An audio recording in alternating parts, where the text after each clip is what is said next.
Sorry everybody, just a little bit of technical stuff and still got some stuff, but I don't even know if this microphone's working now. Testing, testing, testing, testing, testing, testing, testing. Only when I hit it. Testing, testing, be careful. It's the cord. Yeah. Testing. Take it out and plug it back in. Well, it's down. I can see it moving down here. Whoa. There it is. There we go. How about that? Testing, testing, testing, testing, testing. Do we have another mic? Testing, testing, testing. We have another mic right there on that stand, Doug. Well, I don't it's the think same it's going to cord. be the same cord though. Well, the cord is laying down there. It's not organized. Hold on.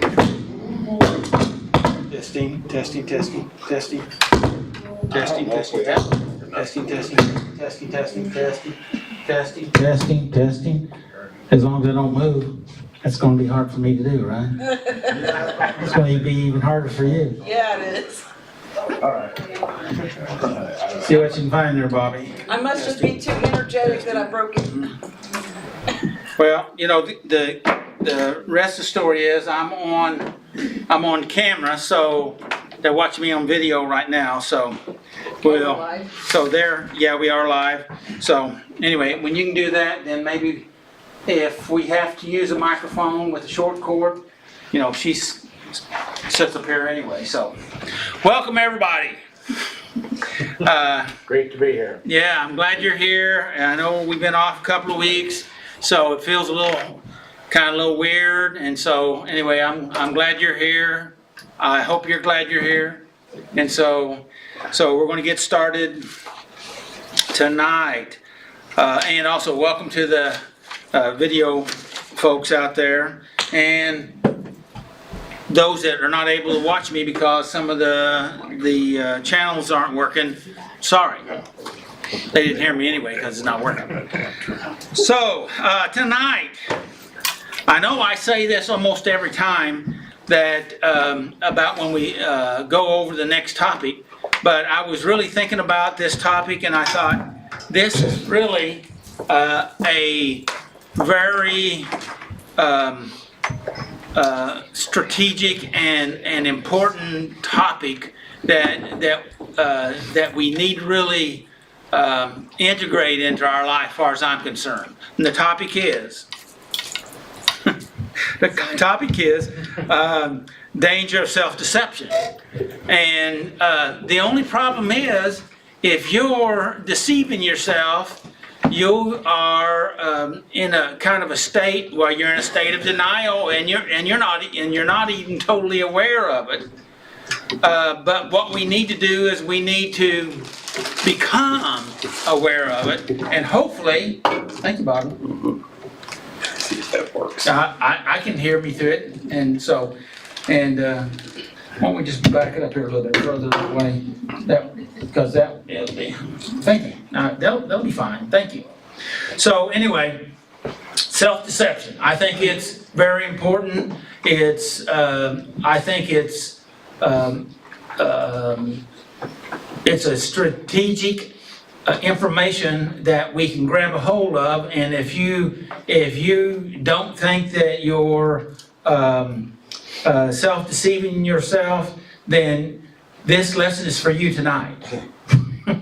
Okay, this topic is very important because the fact of it is we do that to ourselves and we're not even for sure about it. But if we begin to turn the light on, we can get better. So I heard a quote here a month or so ago, and I should have looked it up, but it goes along the lines of don't ask for the answer, just keep living the question.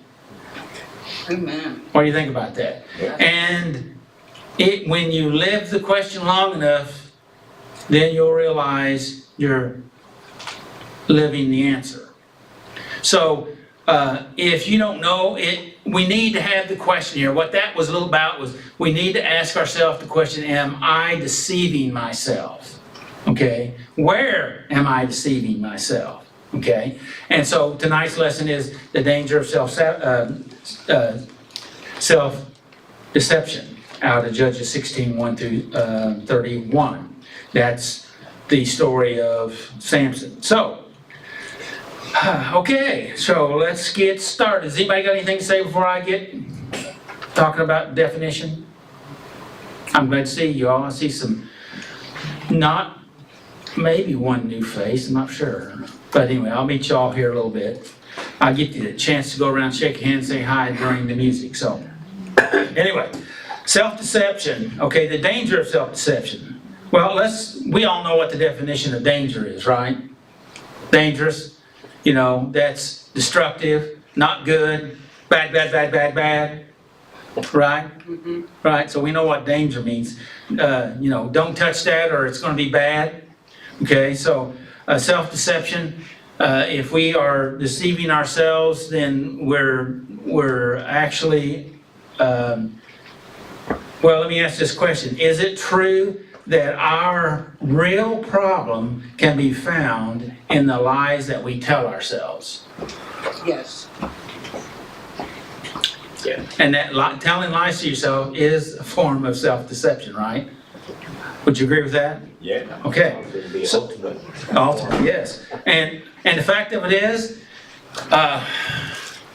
you know, we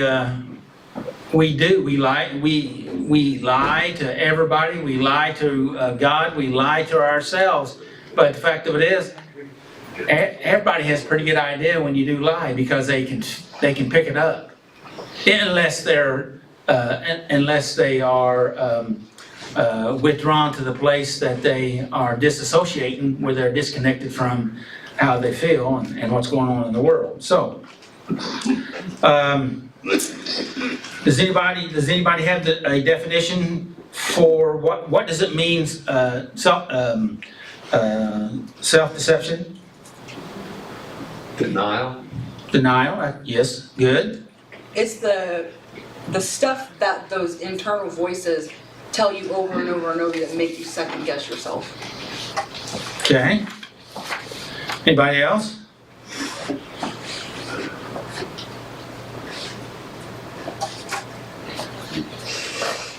I got it there. I have a dictionary definition. The action or practice of allowing oneself to believe that a false or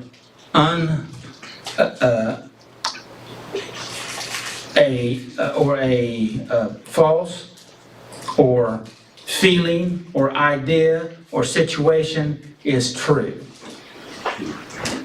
Okay? How about this? The worst of deception is deceiving yourself, which we basically already talked about. I have a couple of things here that I'm going to go ahead and throw these in here while I'm talking about this definition. Some examples of self-deception or deceiving ourselves is keep making excuses for ourselves and others. Should I say that one again? Yes. Keep making excuses for ourselves and others. Number two is can't accept responsibility for things. Any thoughts? Should I say that one again? Can't accept responsibility for things. Yeah.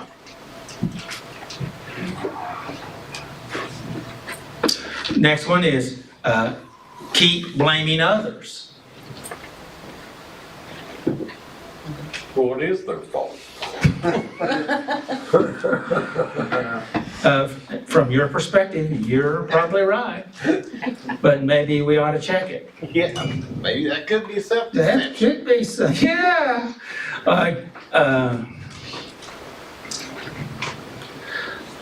Keep avoiding unpleasant realities.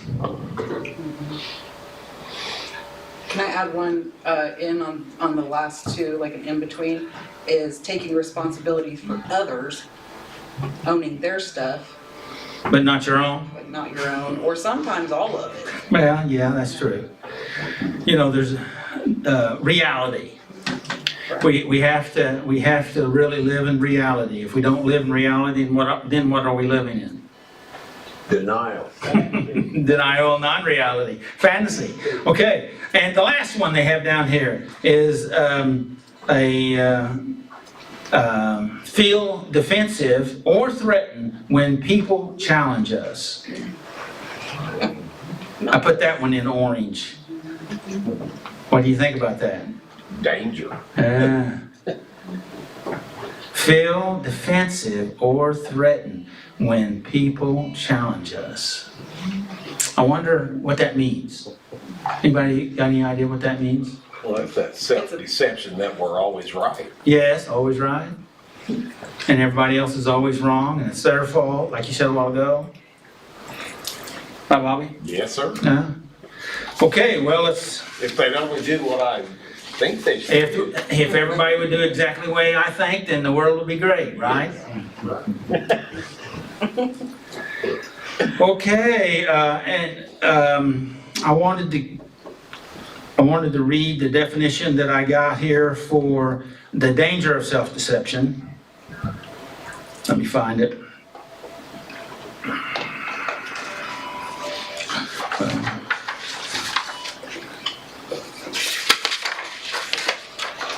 Should be on page 1. There it is. Yeah, there we go.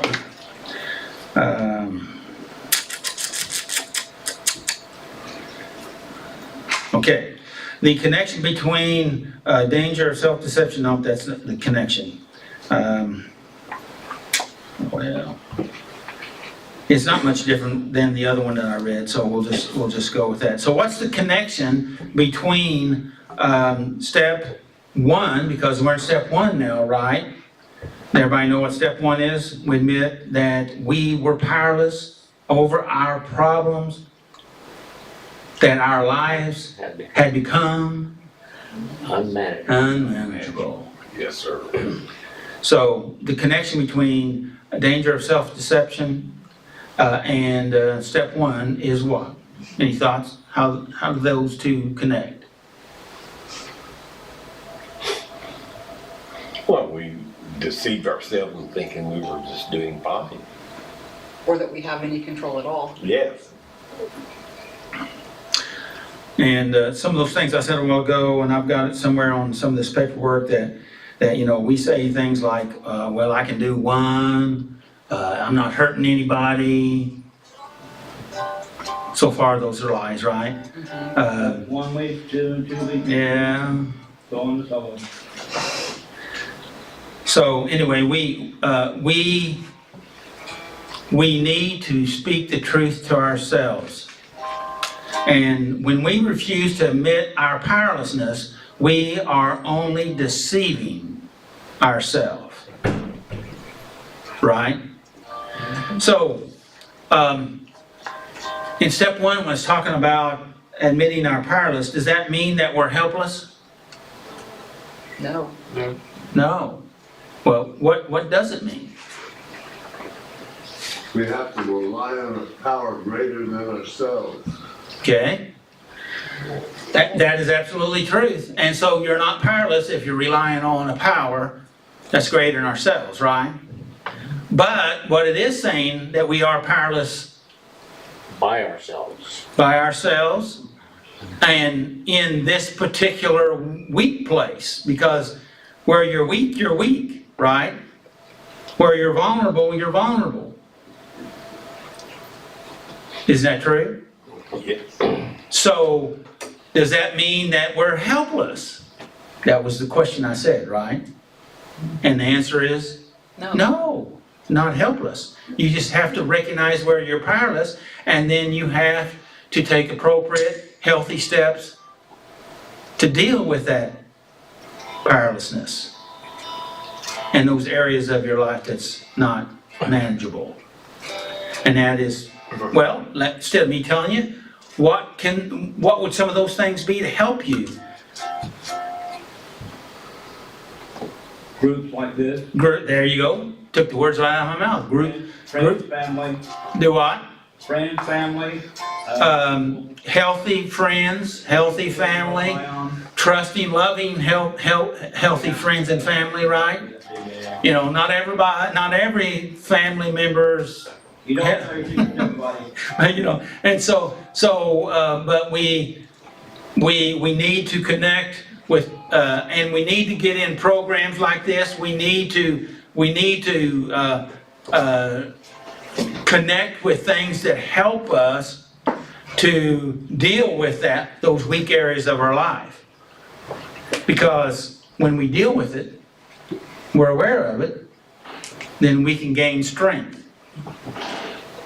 Right? That's what we're all here to do, correct? And by the way, Saturday Night Live is about life recovery, because life is messy. Anybody here have a messy life? All of us, because life is messy, okay? If you don't accept that, you haven't got through step one yet, right? So we have to deal with that, and that's reality. But that doesn't mean that we have to be defeated. We don't have to be a victim to these impulses or behaviors or addictions that have pushed us around. Now, maybe we used them one time to try to mitigate or help certain circumstances in our life, but the question is, how did that work out for you? And you want to continue to do this. And maybe there's a better way, right? Yes?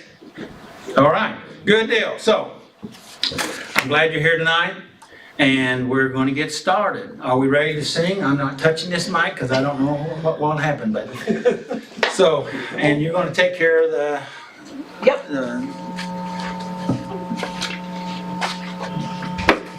Okay. Probably the mic. Yeah, Check. Jimmy, turn on. Jimmy's guitar. Too loud to get on the video. It's not that bad. There it is. Are we ready?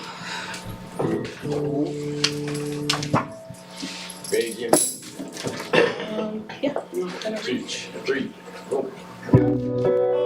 That's 2, 3, 4.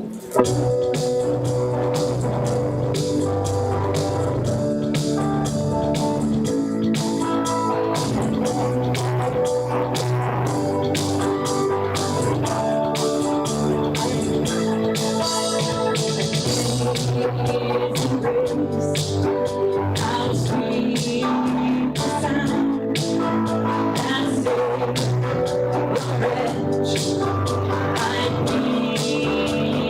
need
I love the little pitter patter clap. How was y'all's week? Awesome. Great. Better now. Well, I guess a couple weeks. New Year and Christmas. It's fantastic. Better now that you're here. Oh, I missed you too, Will. I didn't see it. Oh, who said it? Oh, it was you. See, I know your voice.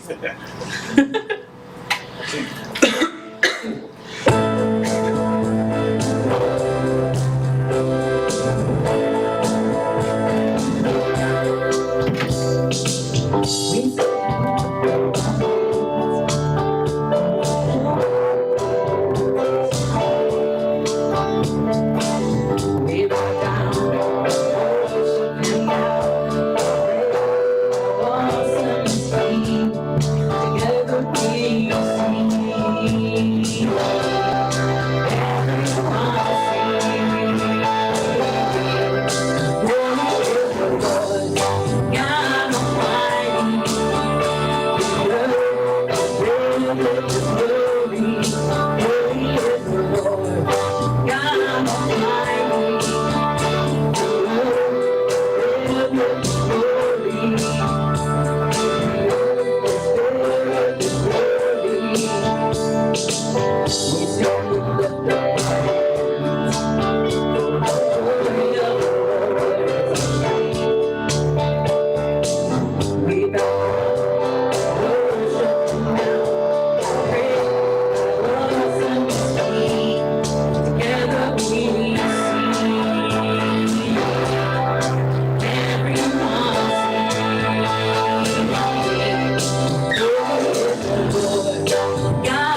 lots of people. I'm so excited about this.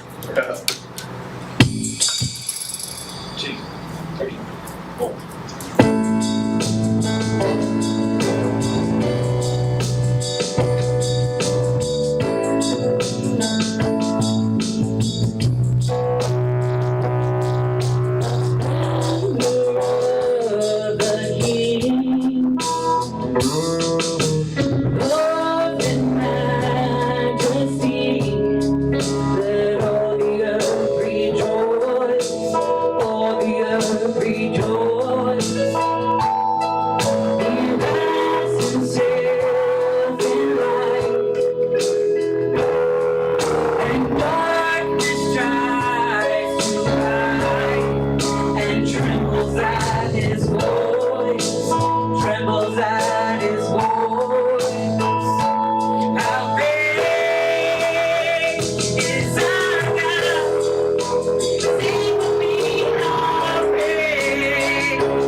There's that smile.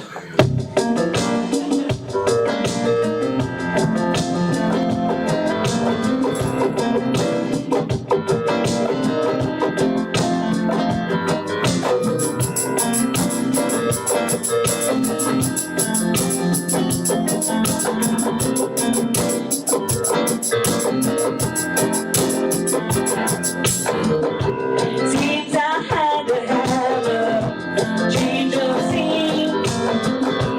Every night I have a strange dream. Imprisoned by the way things could have been. Left there on my own, so it seemed. I had to leave, but you know I just couldn't break free. Could've said I locked my heart and threw away the key. Felt so down and out. Whoa. Was so lost inside. Whoa. Was so down and down. Whoa. Was so lost inside.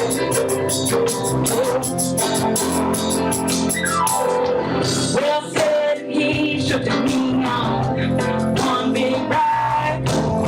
And even now I see I wonder why I had to stop believing in all of his lies. 'Cause I had too much to do before I died. When Jesus came along and revealed the key, Christ unlocked my heart and set me free. Feeling alright, yeah. This was good in Christ. Feeling alright, yeah. This was good in Christ, yeah.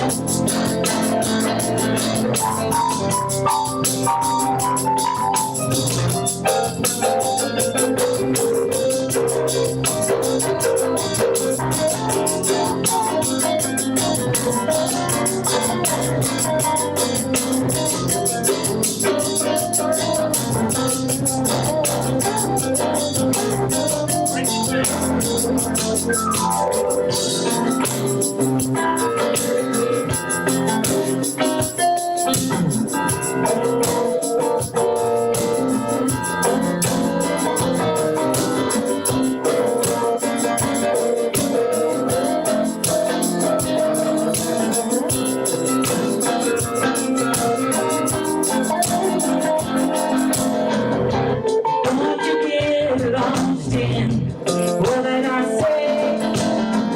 But at the time, you know, I really felt that way. But that was then, you know, I'm right here to stay. 'Cause Jesus gave my lifeline since the day I love to share the news and song that I play. I want the world to know it's a brand new day. I'm feeling alright, yeah. Feeling so good in Christ, yeah. Feeling alright, feeling so good in Christ, yeah. Who's in the house? Jesus Christ our Lord. Who's in the house? Jesus Christ our Lord. Who's in the house? Jesus Christ our Lord. Who's in the house? Jesus Christ our Lord. I'm feeling alright, yeah. It's a good in Christ, yeah. Feeling alright, it's a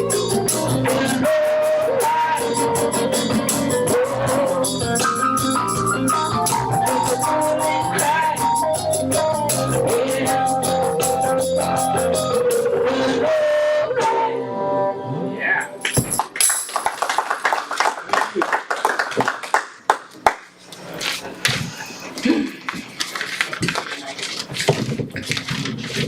felt the line, it's a brand new day. It's really fun.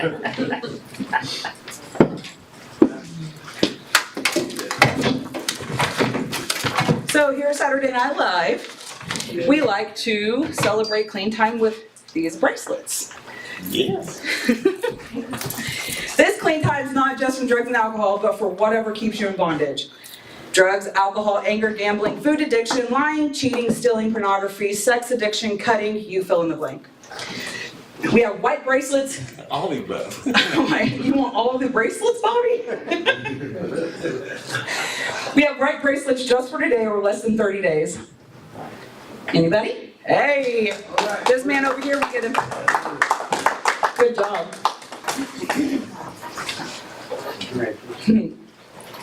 Orange for 30 days. Hey, 2. Congratulations. Fine, go around. You know what? Green for 60 days. Congratulations. Maroon for 90 days. All right. There's one. Yeah.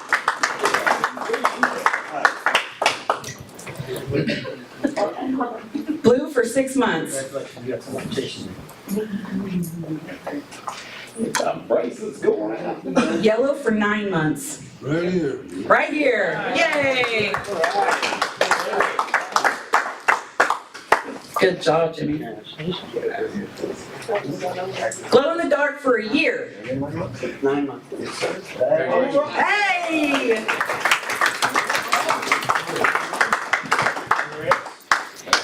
You did a hard one. I mean, they're all hard. Huh? What are we up to? A year, glow in the dark. I think the change was getting ready to die.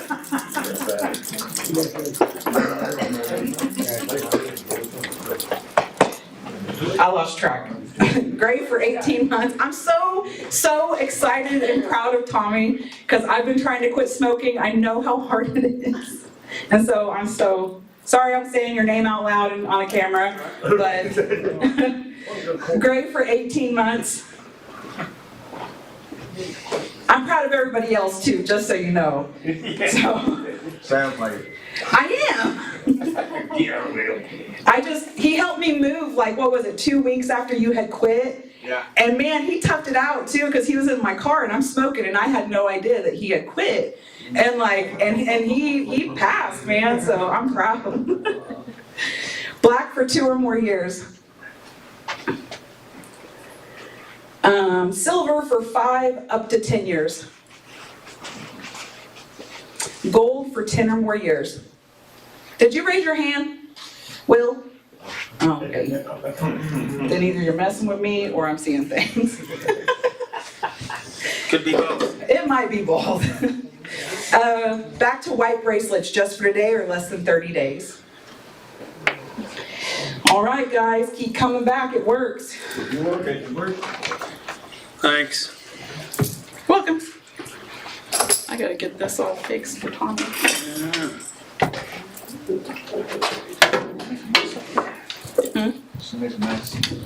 I did make a mess. I'm right-handed, so it's. I need that. Hello, everybody. Hello, everybody out there in internet land. Hi, Tommy. Hello. 1, we admitted that we were powerless over our problems and that our lives had become unmanageable. 2, we came to believe that a power greater than ourselves could restore us to sanity. 3, we made a decision to turn our wills and our lives over to the care of God. 4, we made a searching and fearless moral inventory of ourselves. 5, we admitted to God, to ourselves, and to another human being the exact nature of our wrongs. 6, we were entirely ready to have God remove these defects of character. 7, we humbly asked God to remove our shortcomings. 8, we made a list of all persons we had harmed and became willing to make amends to them all. 9, we made direct amends to such people whenever possible, except when to do so would injure them or others. 10, we continued to take personal inventory, and when we were wrong, we promptly admitted it. 11, we sought through prayer and meditation to improve our conscious contact with God, praying only for knowledge of His will for us and the power to carry it out. 12, having had a spiritual awakening as a result of these steps, we tried to carry this message to others and to practice these principles in all our affairs. And number 1, which we're on tonight, we admitted to ourselves that we were powerless over our problems and that our lives had become manageable. Thank you. Thanks, Tommy. Thanks, Tommy.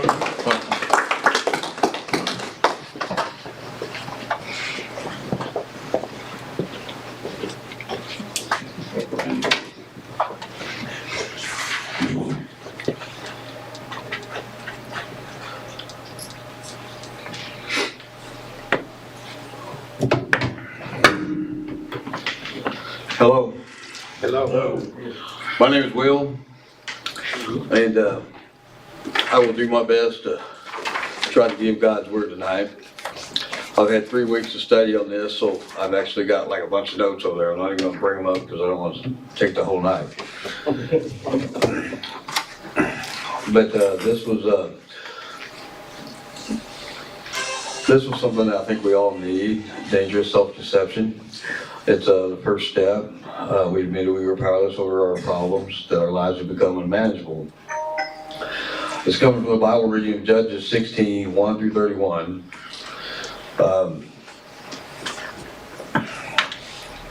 I think I'll save the overview for when Doug asks at the end of this, and answer it twice. But when we refuse to admit our powerlessness over our own we are only deceiving ourselves. But do you agree with that statement? You disagree? I think I would have to agree with that, and anybody that doesn't is in denial. It's true. Why? Why do you agree with this? Well, the first step is we admitted we were powerless. We can't admit something that we didn't deny to begin with. So that's one way I deceived myself, was always said I had control, or, you know, even when I recognized I was doing something damaging to myself or others, I wouldn't complete the circle with saying that I'm damaging me and others, or I wouldn't see the full extent of it. I don't know, I just know that still today I catch myself trying to, I don't want to say it's my disease. I want to say that somehow, no matter how hard I try, I always see some way that I'm really deceiving my own thoughts. And like, I like to accuse others for my actions. I get in trouble at work, it's always somebody else's fault. And then I gotta go back and apologize. But that's because I've worked these steps, I understand that when I make a mistake, I gotta come back and admit it as soon as possible. So it's getting easier for me to recognize it, but it's still there. Yes, well, these neural pathways that we've created, which we call them habits and other things, we have to construct new ones and destruct or construct, destroy those old unhealthy patterns. So congratulations. So what you're saying is, if I take something out of my life, I gotta add something in. Well, So if I take something negative out and I put something less negative in, is that beneficial? well, all the space inside of us is filled with something. Right, so less negative is better than all negative, right? That is correct. I disagree. I think we need to find something positive, but that's my Well, opinion. but if That's why I asked. I mean, if it's less negative, then that means you're putting some positive in. yes, I guess. But you have to create space to be able to put it in. You do, yeah. And you gotta recognize the problem before you can find the problem. I mean, That is if you absolutely don't know true. the problem's there, then you can't really do nothing about it. That's the first step of recovery, becoming aware. One of the first things I had to do is accept the fact that I'm gonna make mistakes.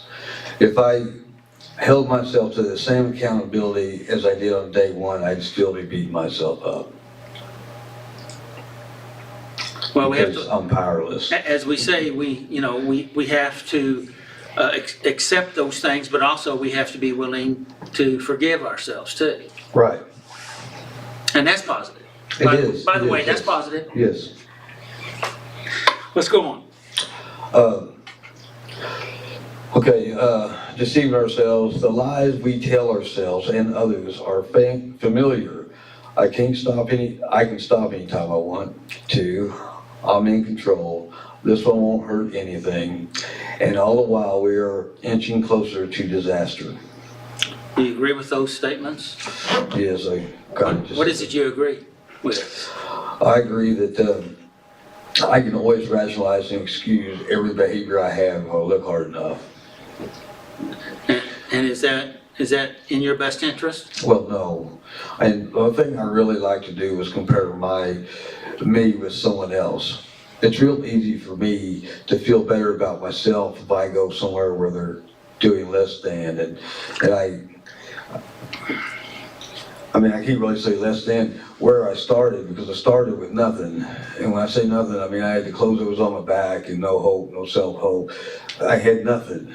And today, and I don't try to practice this, don't get what I'm saying wrong.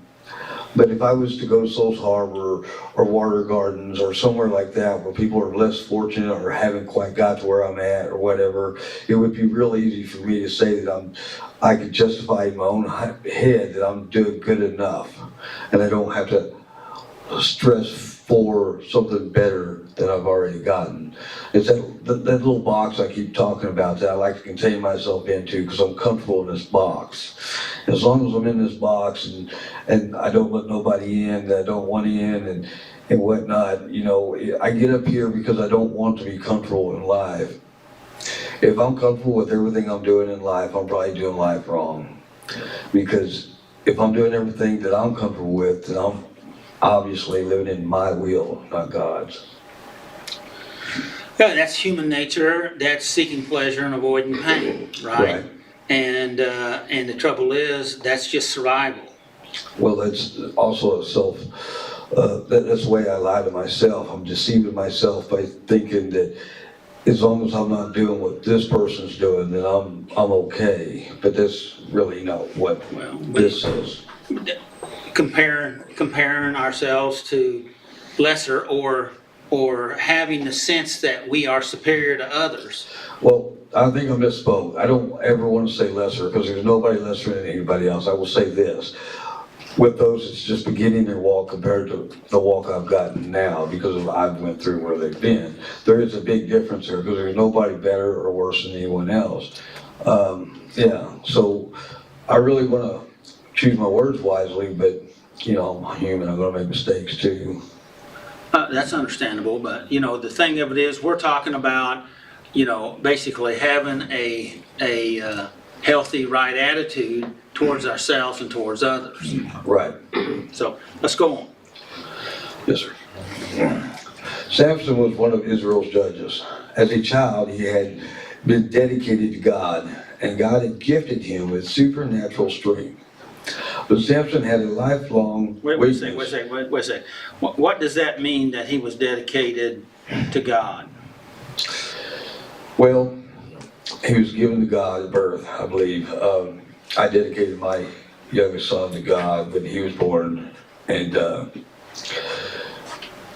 to me, it was more like a ritual because I didn't really understand what I was doing. But that's because I heard a lot of God's word on TV, and when I went to church, but I never really understood because I never had the desire to get into God's word to build a personal relationship with Christ. And today, I do get in His word, and I dedicate. If I'm dedicated to something that's a goal. That's what I'm going to do. Okay, well, let's leave that. And the next part was God had gifted him with supernatural strength. What does that mean? Well, he was given strength through God. I mean, supernatural would be.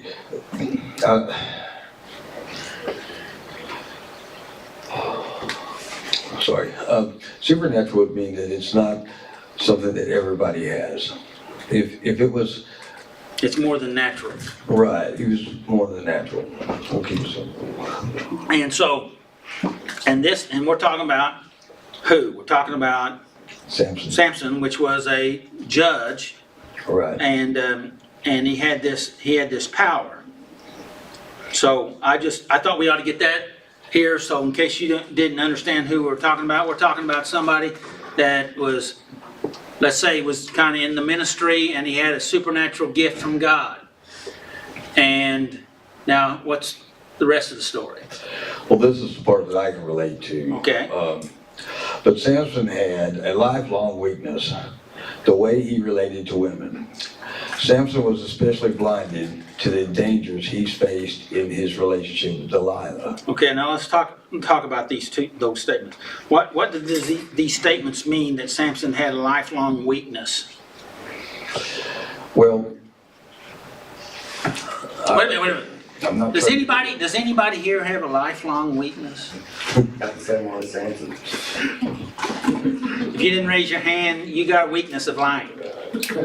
Dangerous, self-deceptive. Yeah.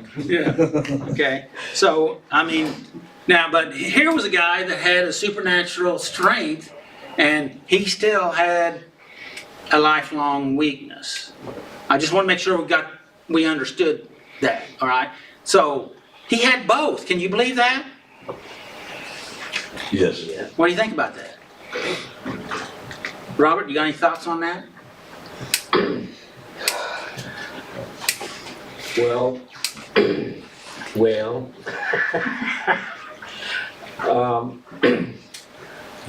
He probably appreciated his blessing and minimized his weakness, which is something that I'm pretty sure we all do. We don't focus on our blessings enough, and we don't think our weaknesses are that bad either.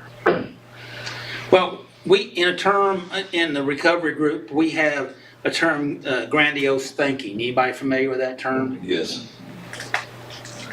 Do you think, Will, that applies here in this case? I'm not real sure. We all have faults. Well, he realize didn't. strength. He didn't think that. Number one, he didn't think that he was. He thought he was invincible. Anybody here think they're invincible? Everybody has thought that, right? And we still may, to some degree.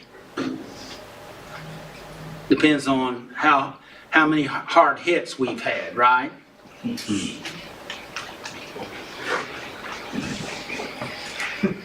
Were you rubbing the knots or what? Yeah. Big chip going on my head. Do what? Got a big chip going on my head. Oh, yeah. Okay. So, he thought he was invincible, but he had some evidence that he was a very powerful guy, right? Right? And trouble is, we have some of that same problem, and then with some, our coping mechanisms or our behaviors or our propensities or our addictions or whatever you want to call your stuff, it's all stuff, right? When we're in the middle of it, we think we're invincible too, do we not? Hello? At times. Well, that depending on what part of the arc you're in, right? Right, Ben? Pretty much.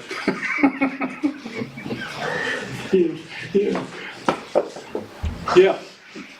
I like when in the first paragraph when it was saying, I'm in control, this one won't hurt anything. That's just dangerous self-deception, because in most addictions, it's not the one that hurts you, it's the one after that, and the one after that, and the one after that. It just escalates. And I agree, but you know what? You can't get to the second one and third one or fourth one if you don't do the one. Exactly. So that's our self-deception. We think that one won't hurt, but it leads to more. and then what is it? One's not enough, or Yeah, One's too many, And then and we're- a million's too much. we're inching closer to Once too many, a disaster. thousand never enough. Yeah, there you go. Yeah.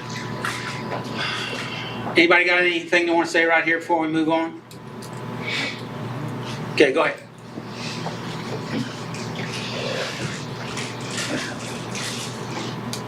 Okay, I gotta find my spot again. Oh yeah, lifetime weakness. The way he related to women, Samson was especially blinded to the dangers he faced in his relationship with Delilah. His enemy. Wait. I needed to talk about blindness. Right? They're talking about his lifelong weakness blinded him. Right? Right. How about yours? Yeah, Tina blinded me forever. Yeah. I think a lot of us can relate to this, to be honest. If there's any man in here that says there wasn't a woman that's been a distraction to their life, they're proud of not being in a relationship. And I can say the same thing on the other side too. You don't even have to be in a relationship for that to happen. Well, yes, but if you're in a relationship, it can easily be a distraction. So when they say that for the first year stay out of relationships, it is primarily so I get to know myself. Right. That way I know what I'm looking for in a partner. But the problem is we are so impatient and this instant gratification world that we live in, we don't really want to take the time to get to know ourselves to where we can get a match that's going to match us. We'd rather have somebody that everyone else can see that we're happy and have this fake happiness going around instead of finding the true joy in what was intended for us. And I was with my ex-wife I chased her for 30 years and we had 5 kids together and I was obsessed with this woman and a lot of it was because she went to church and I was really looking for someone that was in church and what my perception of what someone that went to church was. And I'm not going to say nothing about what she was, but I'm going to say this. I didn't quite find what I was looking for because somehow when I look back, I see that I put her on this higher pedestal than God himself in my search of trying to find this joy through God. And that took a lot of self-reflecting though. I mean, it wasn't like I just come off with that one day because I was looking in the mirror and thought, you know, you're an idiot. That was never it. It wasn't? No, and I was ignorant. I wasn't an idiot. I was ignorant to the fact that if I don't have my eye on the prize of what I'm really going for, it's real easy to be distracted by something shiny. And a lot of people have heard that before, something shiny. Today it means something different to me because it's not something that just shines and catches my eye. It's anything that takes my focus off the goal of which is at hand.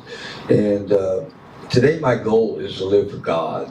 And if I can make God happy, nothing else matters. Everybody else can hate me or love me or whatever, and I'm going to be okay as long as God loves me. And I got to keep that in my mind, that the only security I need in this world is God. Well, you're talking about this, and actually another word would be distraction, which Yeah. that is a distraction is a way of numbing ourselves also. Definitely. And so you read the story here. Well, so would you say that Samson was addicted to these foreign women that they're talking about? I haven't got there yet. No, okay.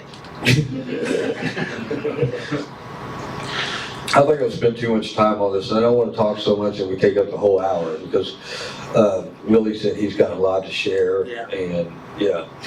Okay. I'm proud of you.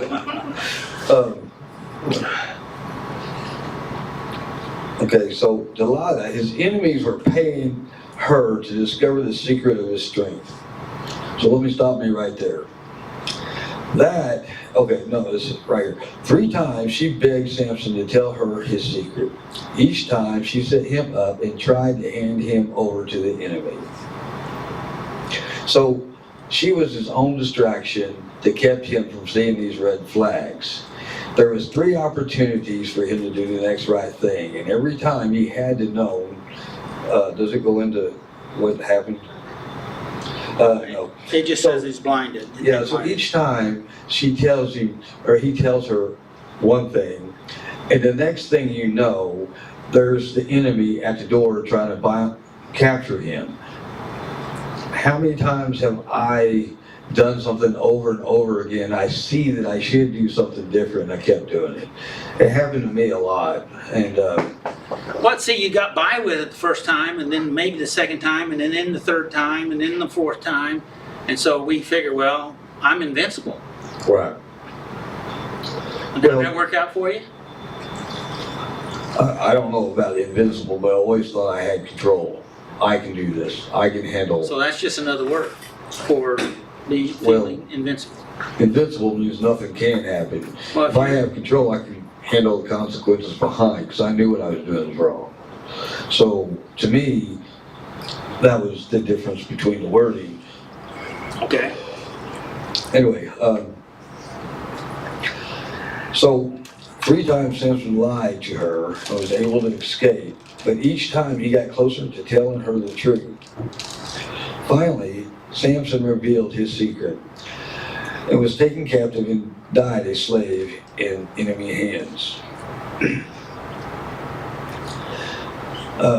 Samson's real problem can be found in the lies he told himself. What were those lies? He was indefensible, probably. I mean, I wasn't in his head, but I had to say this. I don't know what the lies were, but I know what the distraction was. Well, somebody said that she loves me, and that's one of the things she said, in the reading, is that, I thought you loved me. Yeah, right before he told her the truth, yes. That was kind of like a manipulating guilt trip to get what she wanted, yeah. Right. Well, but what is it she wanted? She wanted to be able to get paid, I think. Right. Yeah. 28 pounds of silver is what they offered her, which is about $35,000 right today. Well, that's better value than that. Judas got in it. Well, yeah, he only got 30 pieces. I'm just saying. But yeah, he just got. But this was pounds. This, 28 pounds, Yeah. right? And so she was out for a payday. And so, but I mean, he was. We'll just put it bluntly. He was getting what he wanted, and she was working on getting what she wanted. Right.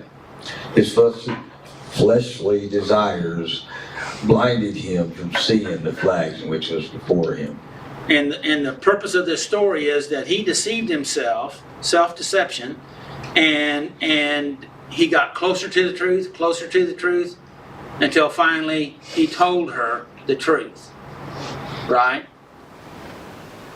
And he didn't figure there's going to, here's the point, he didn't figure there'd really be any consequences to it. Or he could handle the consequences. He's in control, right? Right. Yeah. How are we on controlling everything? Have we got that mastered yet? Yes, all I can do is fix, manage, and control. Just kidding. But I think as addicts, that's all we want to do is fix, manage, and control. If I can feel, I'm only comfortable in a situation I can control. Yes. That's avoiding pain, Right. seeking pleasure. That's human survival. Definitely. But that's not going to really get us where we want to go. It may keep us alive, maybe. That's checkers, not chess. So, You want me to finish or? sure. Samson's real problem can be found in the lies that he told himself.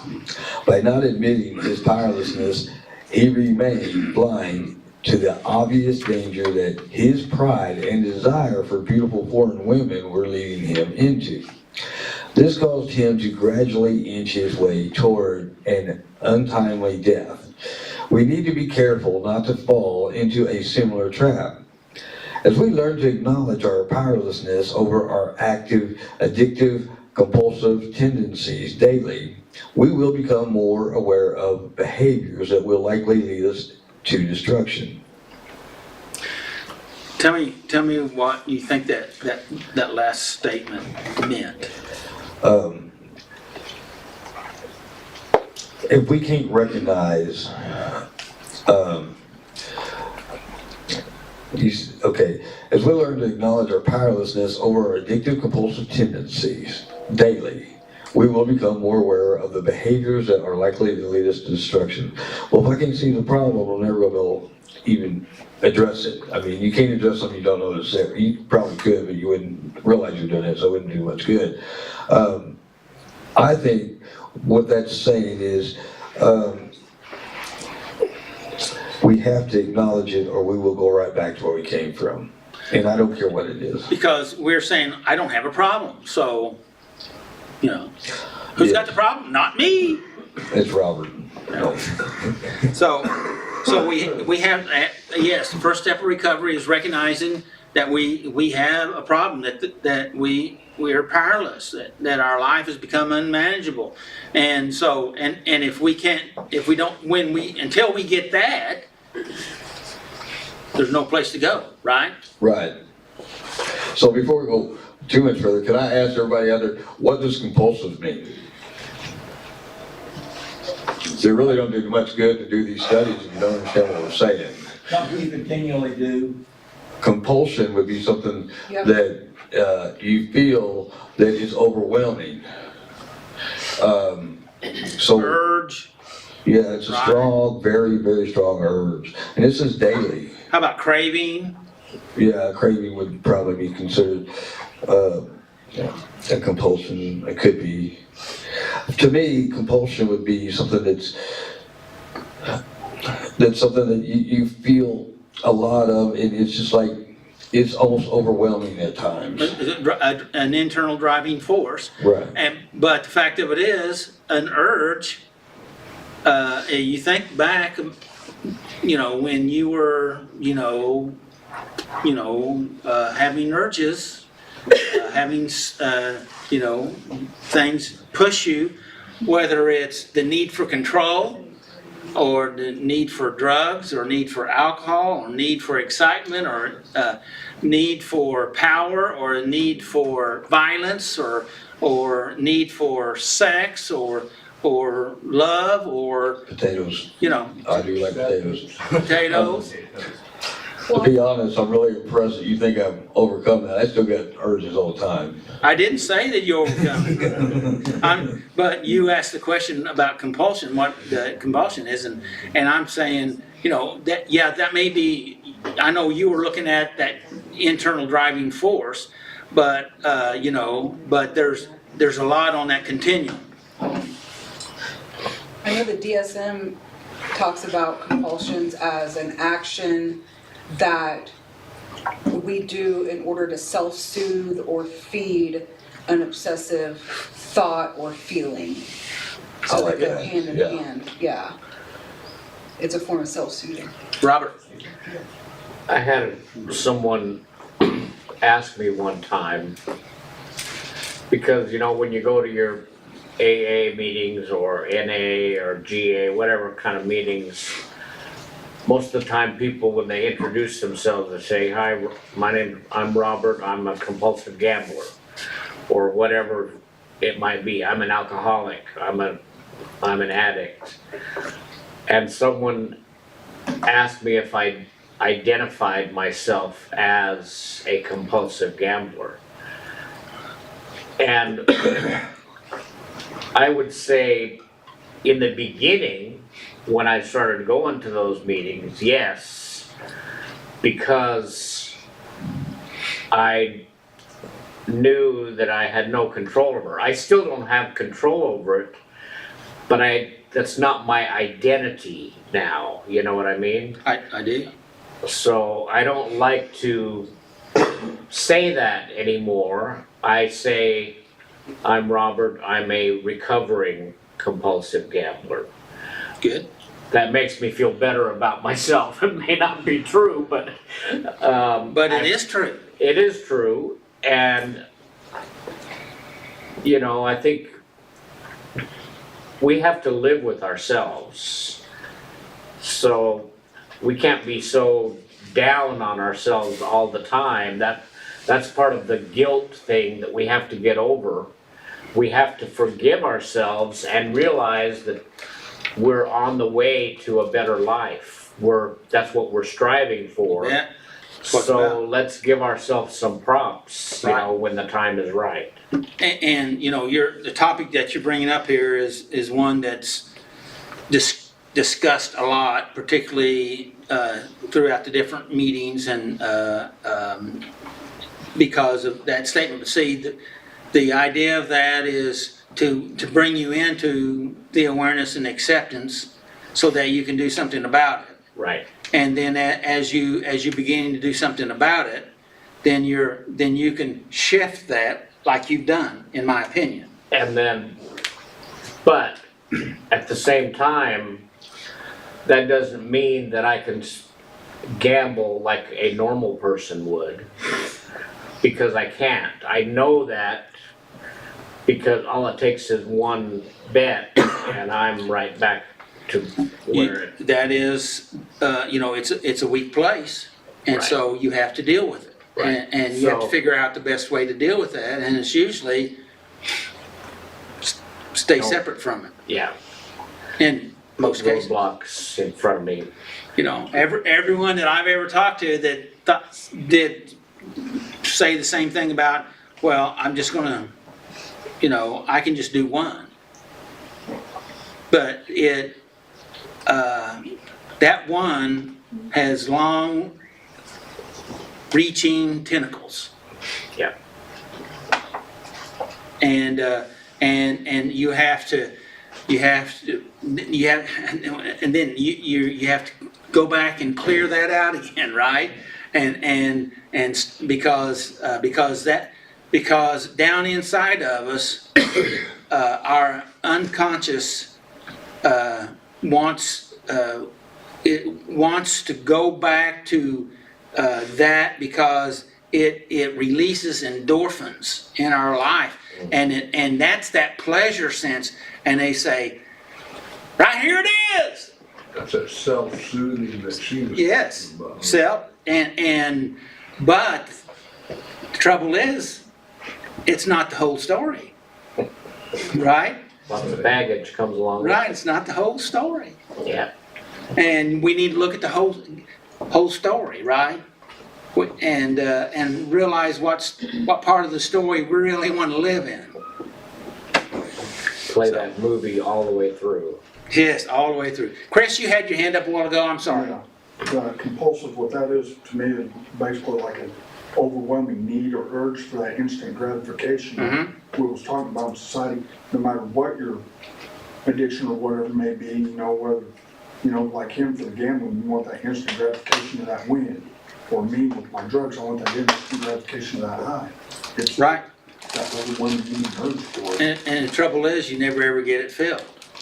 Knowing what that outcome is gonna wind up being and still going ahead and doing it anyway is what keeps you in that continuous. That is self-deception, right? Yeah. I know I'm gonna go into the septic pool and have a deep dive, but I'm gonna do it anyway. Yeah, that's the denial part of addiction.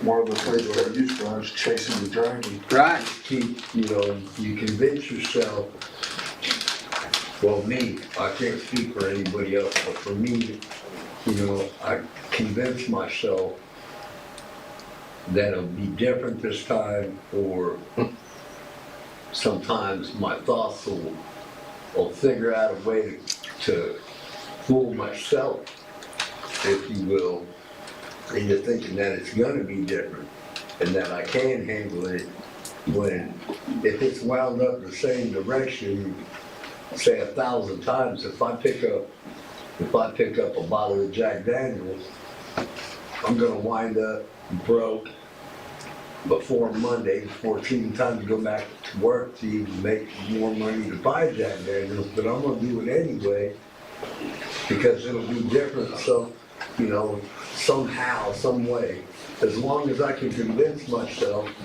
that it's okay to do that, me having an addict's mind is going to somehow justify that and keep myself in denial to where I continuously stay in that loop until I believe something else.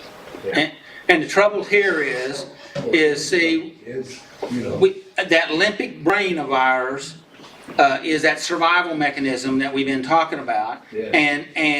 And when we get overwhelmed or we go ahead and pay attention to those urges or those compulsions, or we let those distractions build up inside of us, right? And then it shuts down our frontal lobe. Our frontal lobe is where we make decisions because we're overwhelmed.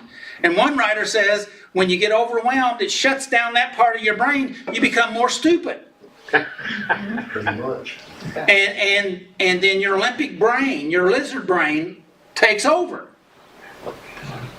And it does that survival thing. And when you're in that state of addiction, is survival right there is probably using or doing or being, acting out. And so that's the reason why we have to set up guardrails to help us to stay within the white lines. Stay steady in the word. Right. Stay busy. And connection with others to help us. And when we feel that start coming up, those urges, those thoughts, those ideas, because see, they come a long time, right? It comes a long time before we get there, right? Not more than a day, a week, a month. It really A starts year? in childhood. Could be, could be. That, yeah. And so anyway, I'm just saying it's, and then we're on that automatic system when our frontal lobe shuts down. We need to really not get overwhelmed, right? Right. We need to know those areas out there, and we need to begin to try to deal with them or get some help, something to help us to be strong in those areas, because those are the areas where we can. Does that make sense?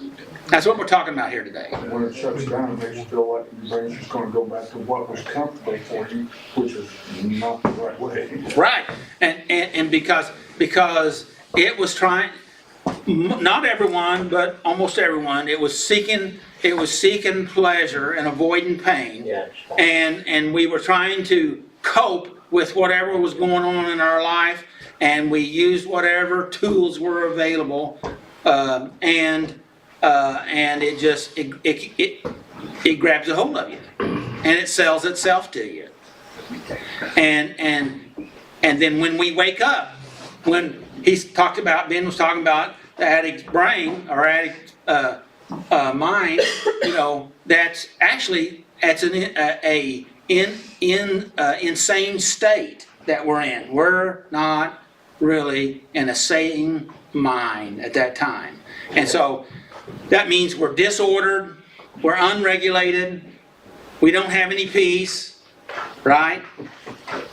Right? Does any of that sound familiar? Yeah. So we need to understand these signs so that we can find this place. And every time, I know people hate it when I talk like this, but every time you relapse or you step off that path, you need to learn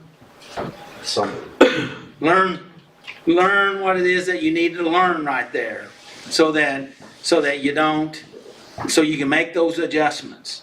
Because if you don't learn, you're going to repeat it until you die. You have to retrain your thought process. Right.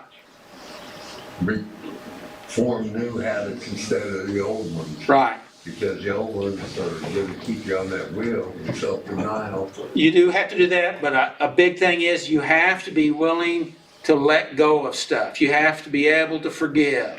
Because if you hang on to that, it's just going to drag you back into it. Yeah, I agree. We need to move on, but to be able to move on properly, we got to be able to let go. Right? Yes. Okay, go ahead. Okay, so I was done reading, but I can give my overview if that's what you want. I was going to do that. What'd you learn? what I've learned is that it's real easy for me to deceive myself by focusing on something. And as I thought about this, because I've had 3 weeks to think about it, not everything I focus on is going to seem like it's a bad thing, which is why I asked earlier about if I replace something bad with something less bad, is it still bad? But if I can focus on what's distracting me. So what was your answer to your question about, is it less bad? Well, less bad, I mean, I still feel that a sin is a sin and wrong is wrong. However, if it's like I quit smoking and I started vaping and then I started using these little pouches, and is it less bad? Yes. But is it still bad? Yes. Is it better? I really don't know. I hope the end result will end up being that I'm like Tommy and I don't smoke no more. And I'm shooting for a goal. But I really couldn't answer if it's any better because it hasn't completely worked yet. But I feel better, my health is better, so I'm gonna guess I'm doing something different. So you want my answer? Yes, go ahead. That's what I'm after. Yes, that's exactly what I wanted. That sounds sarcastic, didn't it? No, I asked the question to begin with. Yeah, but that sounded sarcastic. I don't know that I want to give you my answer. How about that? Hey, two wrongs sometimes make a right. No, it don't. No, it don't. My bad. I believe that everything is incremental. We are in a process. You can't go from 0 to 100, okay? And so, yes, if we can get a notch better, that's progress. It's not about being perfect. It's not about perfection, okay? It's about getting better. And yes, maybe you're not where you want to be, but you're not where you are. I think that's true. So I'm guessing what you're trying to tell me is we don't have to be perfect to get saved? You can't get perfect. You're not perfect when you are saved. That's right. But that was an excuse for me for a long time not to get right with God because I wasn't good enough. I just wanted to throw that out there. So my overview on this was simple because, Willie's got like 3 minutes. I gotta hurry. My overview for this lesson was simple. I got to be very careful about how I deceive myself. And I know I'm probably the only one, but there was a time I was sitting in jail and we made this master plan on how we was gonna commit this crime, and it doesn't matter what the crime is. And when we all get out, and it was such a great ideal until I stopped to look around and realized we got a couple things in common. We was all in jail and we all got caught. So therefore, how great of an ideal could it really have been? But on the surface, just looking at the plan, it sounded really great. There was no flaws, no holes. But underneath that shiny finish, there was the reality that we was all sitting in jail talking about it. Thank you, Will. Thank you.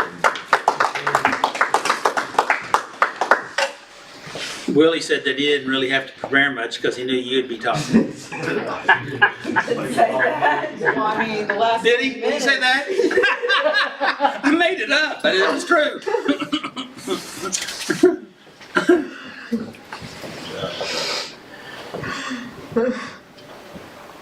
I'm gonna start setting a timer. You're going to have to get closer to the mic.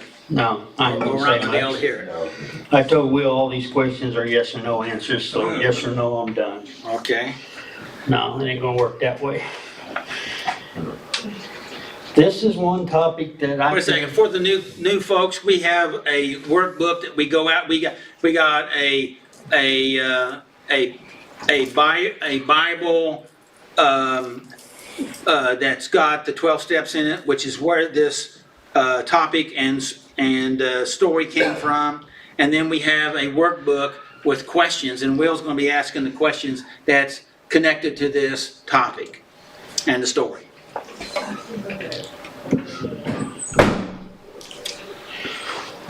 This dangerous self-deception is probably one that I have went through most of my life. From the lying to the telling myself, hey, I got this. Yeah. Because I tell everybody I've got it. Someone asks, oh, no problem, I can do it. You can ask my boss, he'll tell you the same thing. He knows. Because without him, I wouldn't be here. Guaranteed. I've been 3-4 years now, something like that, been up here. And these questions, they really took a turn on me this year because I read them a little different than I have in the past. That's progress. That is real progress because I've had some trouble with these. And there's a couple of them I really don't want to answer. Number one, what's the longest time I have been able to stop addictive behaviors or using addictive substances? Well, the longest time I've been able has been the 3 years that I've been here with the people. Help, I couldn't do it by myself. I didn't even try. Someone comes up to me, asks me, hey, you got a problem? No, I'm good, bye. I didn't want, I wasn't after it. That's the blindness. Question number 2. What are some of the reasons I used for starting my behaviors and substances over again? With all the excuses I used, you can write a book on it. I have an excuse for just about every question or saying coming and going, and I would use them. And then I start believing them. That's when the problem happens. My excuses I led to believe were my truth. And it come to haunt me. Well, I think we ought to ask the group that question. Okay. What are some of the reasons that you started your behaviors and substance abuse again? Tommy. The compulsive behavior related to it because I couldn't stop thinking about it. And it wasn't there, but I manifested it in my thoughts. And then I went and found ways to get it. Robert? There have been times when I hadn't gambled. Can everybody hear? The heater kicking on, so, okay. There was times when I hadn't gambled for maybe a year, and then I would reason with myself and say, well, I've been good for a year, so I think I'm gonna try it again. I can probably control it now. But that was very great self-deception, let me tell you. And somebody else have their hand back here? No, I was thinking that you. Yeah, you. I don't remember your name, I'm sorry. Pat, Yeah. did you have your hand up? Yeah, sure. Oh, good. We don't normally have to leave early, but we do tonight. That's right. Thank See you guys. See you guys next weekend. Can we call it a POS? I gotta get that challenge accepted switch. Like, I'll show you one. Yeah, Chris. For me, it was, so honestly, so I wouldn't have to feel anything. It took away all emotion and everything. And it just kept those blinders on and just straight ahead, barreling right back down to it. To tamp down the emotion until the thing starts wearing off and now I can let it back. and probably was even more intense. About 10 times worse than it would have been. Yeah, but we forget about that part. Okay, thank you. Anybody else? But lack of self-care. Lack of self-care, that's a good one. Accepting responsibility, taking responsibility. Slothful, manipulating, just irresponsible, keeping down a job, not getting in fellowship. That's been one of my biggest things, isolation, not getting kind of got rolling in different areas that, and I've struggled with in the past. A sin that I always hung on to, and still even at times still struggle in that area. Still kept that in, kept that difficulty, and one thing led to another. Websites, and there we go. Start seeing people use drugs. There we go. Some later Messenger.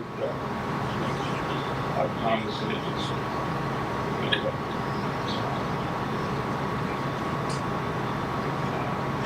Compulsive urge.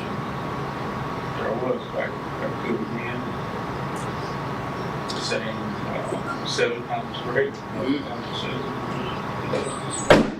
Well, we're glad you're here, Brandon. What was the question? It was question number 2. What are some of the reasons I use for starting my behaviors and substances again? Well, for me, I would have to say it would be putting expectations on other people and other things, whether it's a job, how somebody's supposed to respond to something I do, or whatever. Rationalization of the okay. More than anything else, if I look back, it's generally me putting expectations on other things. And when you say expectations, you mean false expectations or unreal expectations? I put my, to me, an expectation would be that I expect somebody to act a certain way after I did something or whatever, you know. And expectations seem to get my mind all twisted faster than anything else. Maybe even faster than drugs. Yeah. Well, and that's. Would you mind if I say that'd be like living in a fantasy? Yes, it's definitely an alternative universe that doesn't really exist, but in my head. That's fantasy. Okay. Go ahead, Will. What are the things I think I can control? How do I lie to myself and about what? Well, my addictions, I thought I can control everything that was around me. I wanted to, you know, because I was at the point where, you know, hey, it's all about me. And I would go out of my way to prove that I was right, even though I knew it was a lie to begin with. And I didn't care what anybody else thought. Didn't care what they thought, seen, or done, because I didn't care about myself. And that's question 4. Well, no, we're not done with that yet. So, that is a common survival behavior, trying to control things because we think if we control them, then we're safe, right? Right. And how does that work out for us? Does that make us safe? And can we control everything? Well, wait a minute. Maybe we just better ask the question: what is it that we really can control? Nothing. Well, there's one thing we can kind of control. Control what we control ourselves. We can kind of control ourselves. Not all the time, but maybe some of the times, right? But everything outside our skin is way out of our control. But that's not the way we try to live, right? No. And so that is irrational. Would you agree with that? And so if we're trying to do something that's irrational, impossible, but we continue to keep doing that, I think that's what Einstein called insanity. Yep. Right? And the same thing over and over, and expecting different results. Right. So, I just want to make sure we kind of massage that a little bit. Anybody got anything else to say? Sorry, it's yes or no answers. Yes. Ain't one of them yes or no. Go ahead, Willie. Question 4, what is so scary about telling the truth? Man, that's a good question. That is, especially to some. Okay, what do you think's so scary about telling the truth? Let's go that way first. Chris had said something, I couldn't hear you. Have to admit you're wrong. And that's scary.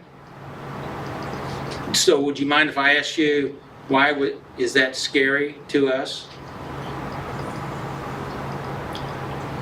Well, you just have to admit to yourself that you don't know everything. Yes. But why is that scary? But why is that scary? Pride. It is an act of pride. But how about if I give you what I think is the answer? And that is that it makes us vulnerable. Yeah. Makes you feel weak. Well, we think it's weakness. Yeah. It actually could very well be strength. Because, let me ask you a question, Chris. If it's all right if I ask you a question. If someone you know actually admits that they're wrong, do you respect them more or less? Actually respect them more for it. That's my point. So actually, we are stronger and we're admired more because we do that, what we say is a scary thing, being vulnerable, by admitting it. Does that make sense? Yeah. What do you think about that? It does make a lot more sense that way. Just it's hard for us in today's society, if you admit you're wrong, you're admitting you're weak and makes you feel lesser of a man or something like that. And it's hard to get past that point. That's true. And that's a belief system, right? Yeah. But is that belief system rational or irrational? That's irrational. Right? So that means it's a lie, correct? Yep. And if we base our life on a lie, how does that work out in our life?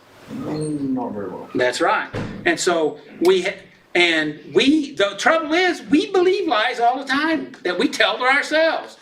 And so why don't we ask ourselves the question, is that really rational or irrational? Is that really the truth? Or is that really a lie? And if you can puzzle out the truth of that, that means you have enough truth in you to help you to turn your life around. Does that make sense? You want to say something, Robert? Yeah. Okay. I thought you flinched or something. Okay, go ahead, Willie. As I explore powerlessness, what blind spots have I discovered? That's good. Well, as I find out with It's easy for you to say. yeah, well, it's hard for me to put it in words where other people can understand them. Well, ask them. Ask them what they want to say, and then you can say yours. Is that fair? Sure. Very fair. Because then I can go on to the last question. So, Ben.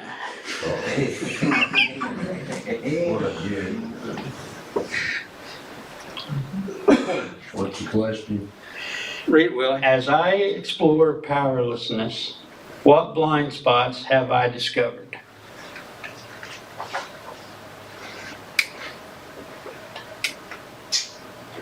You don't have to answer that, but you can if you want to.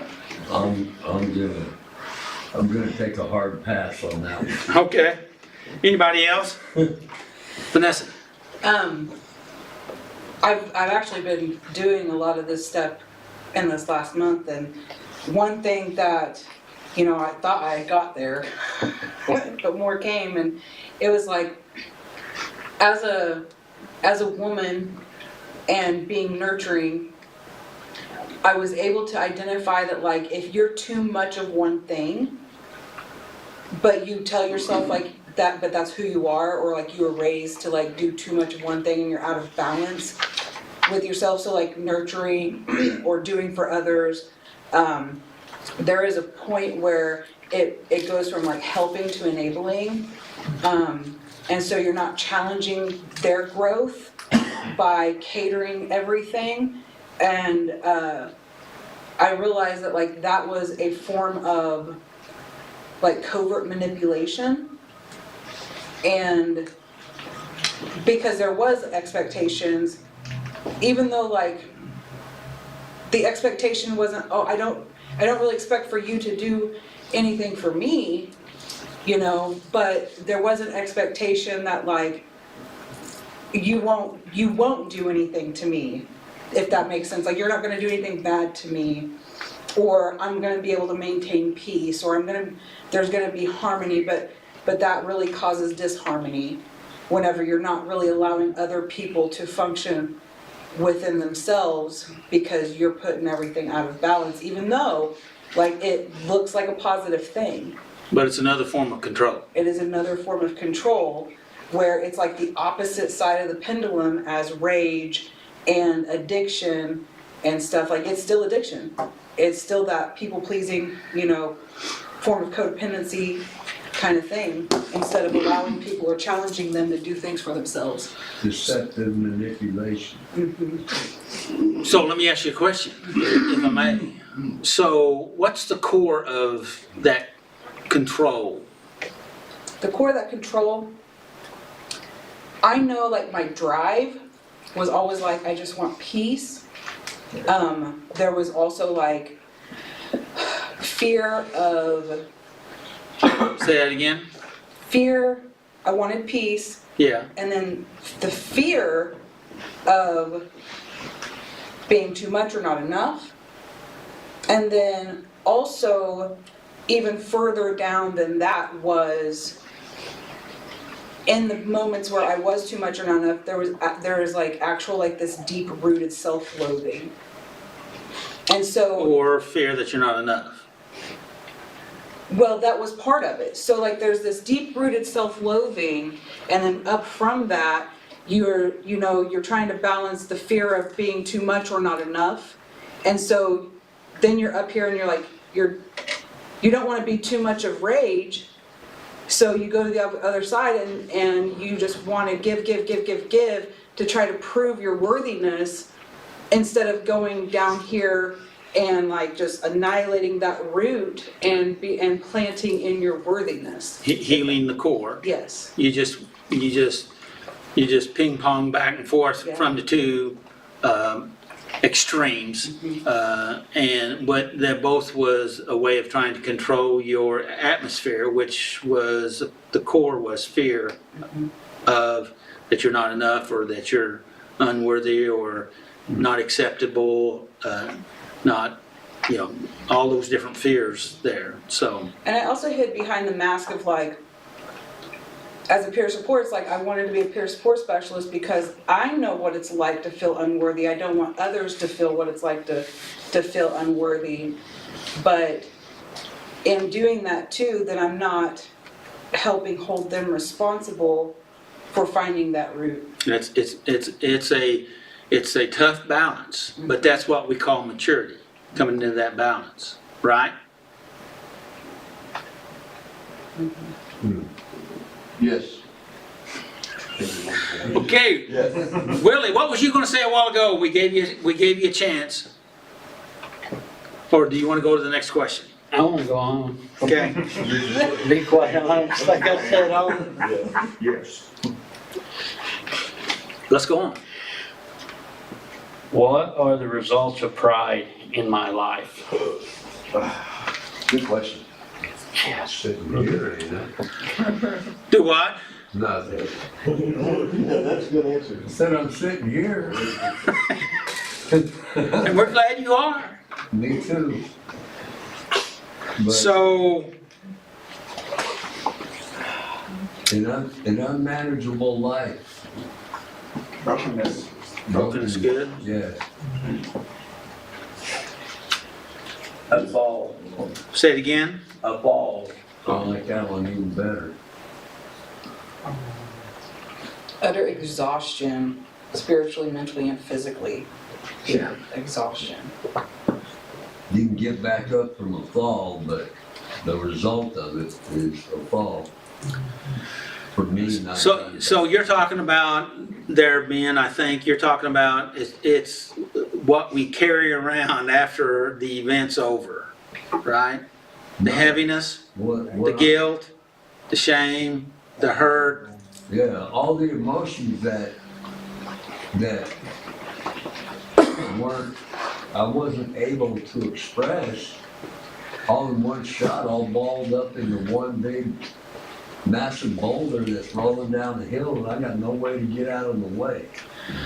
And what we're talking about, we need that emotional healing. We need a soul cleansing to help us to be able to go on. But the trouble is, we have a hard time allowing ourselves to even do that. Anytime we get close to that or somebody else gets close to that, something happens. Yeah, we can't get out of the way of ourselves sometimes. Yeah.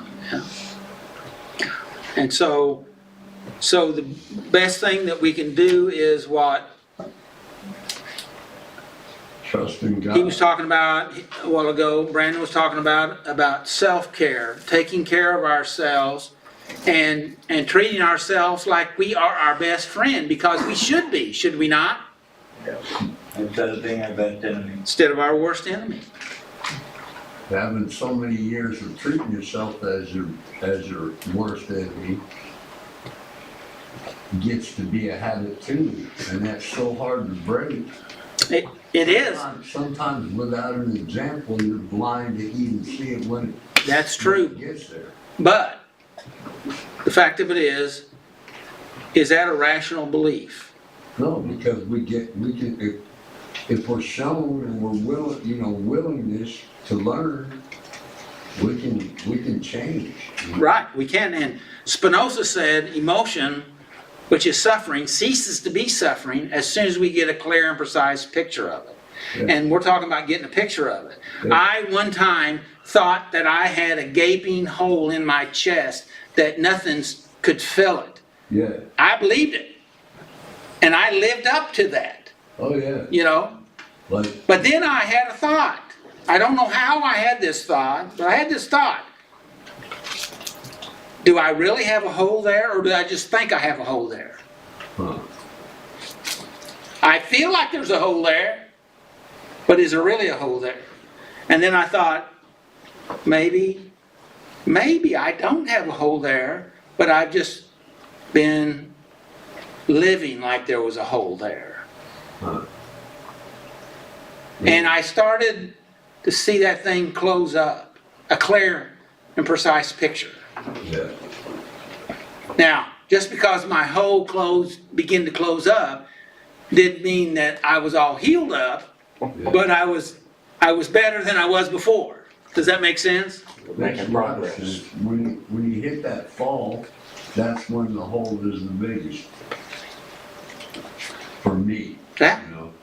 And the only thing that can help us is God's grace, For you. love, mercy. Yeah. Without that, we're lost anyway. Amen. So what do you think about that? I try not to think it gets me in trouble. Now, is that rational or is that irrational belief statement? That's an irrational statement. I think. Congratulations, you know the truth. Yeah, I was just trying to shift the focus. I know. Yeah. See, one thing I want around here is I want to help people think. But it hurt. Yeah. Yeah. But I want people to think, not to think what I think, but that you think. Yeah. And if we do that, if we're open to the possibilities, if we're asking those questions that I said earlier, if we ask the questions, we keep asking that question, and the next thing we live that question, the next thing you know, you're living the answer. That's pretty cool. What else, Willie? Is that the last one? That's the last one. Well, what did you learn from this lesson?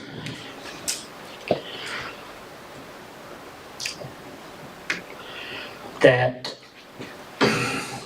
okay. Yes. And what's your takeaway? No. Can't do it by yourself. Okay, good. Uh, I try to help you out the best I can. I know it. Can't do it by yourself. You gotta have help. You gotta have God's help first of all, and then everybody that is willing to listen or is willing to steer, you need to let them do it. Quit thinking you're better than them. That's, and it took me a long time to learn that one. Trust me. Robert? One thing that I've been coming here about a year now. Congratulations. Well, I sure feel good about it. Yeah, I do too. I'm glad you're here. But the thing that is eye-opening as we start over on the steps is I don't think I'm ever gonna finish going through the steps. I gotta do it over and over and over, and that's okay, because I'm learning new stuff, and just hearing other people share is really important in my mind, because it gives some other perspective. It's not just me always having input when I'm thinking about things, because that's dangerous. That can become dangerous too. Yes. If we're only listening to our own voices and Right. thoughts. Right. We gotta hear other people's, we gotta talk to God and listen to God also, so. That's right. And, you know, I call that clarity. You know, or I can say, it's like your life is a jigsaw puzzle, and you start off, and then the next thing you know, most of them are gone, they're on the floor, they're turned upside down, they're hidden, and so now we're trying to pick all that stuff up and get everything turned and starting to get organized, get some clarity, and things are starting to go together now. Doesn't mean that all the pieces are there yet, but we're getting closer, right? And we're starting to be able to see in a different way. Yeah. And have some hope. And hopefully some joy. Yes. And I can tell you that by year 13, you definitely know that you're not gonna stop doing this. I'm sorry? I said, I can tell you by year 13 that you're definitely not gonna stop doing the steps. 13. By the time you get to 13 years, Oh. There is, the truth is deep, okay? And we'll never get to the final depth until that day that we no longer have to contend with this flesh, you know, so. Any comments from tonight? Did anybody learn anything? Did it make a difference? Let me ask you a question. Can you feel a difference? yes. You know, I want, we were talking about, when we were talking a while ago, Ben, I had this urge that we needed I wanted to pray for everybody. Is that okay? Yes. And that I want to pray for that healing. Okay? That restoration. Because I believe in recovery. We don't talk, we celebrate abstinence around here, but really what we are focused on is recovery. And recovery is that internal change inside. And if we change inside, that other stuff will drop off. Okay? But we can have some recovery because we have the healing. And if we're healed inside, the reason why that stuff was there to start off with was because we're trying to mitigate the pain that's inside. Stuff that needs to be healed. So I'm going to pray. Father, I just ask for your healing. I know you want to do that. In Isaiah, you said, I know what they do, but I'll heal them anyway, and we thank you for that. We believe for your healing in their hearts, in their minds, in their souls. We just ask for that touch, and we thank you for that. In Jesus' name. May the Lord bless you and keep you, and may His face shine upon you and give you His peace. And make healthy choices, right? Healthy choices. Healthy choices.